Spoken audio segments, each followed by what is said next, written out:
Welcome to Penrose Learning, where we make understanding easy. You start by making the machine safe, disconnect power, and tag it so nothing can energize unexpectedly.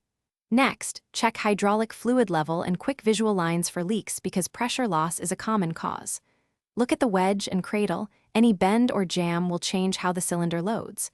While you're here, note noise sources so you know what to test next.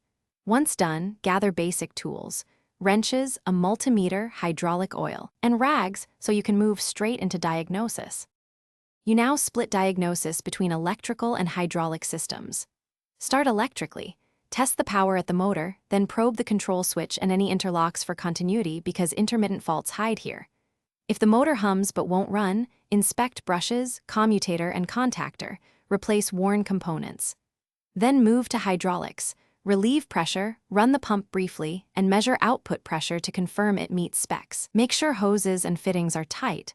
Low pressure often equals air or leaks, so purge and tighten as needed.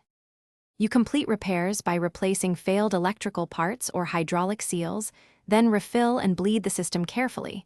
Air causes spongy response. Reconnect power and run a series of low-load cycles so you can confirm smooth wedge travel and steady pressure. Make sure all guards are reinstalled and fasteners torqued.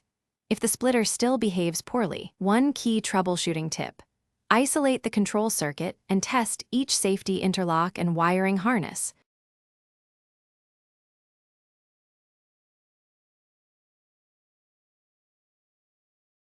Thanks for watching. If this was helpful, leave a like and consider subscribing. See you next time.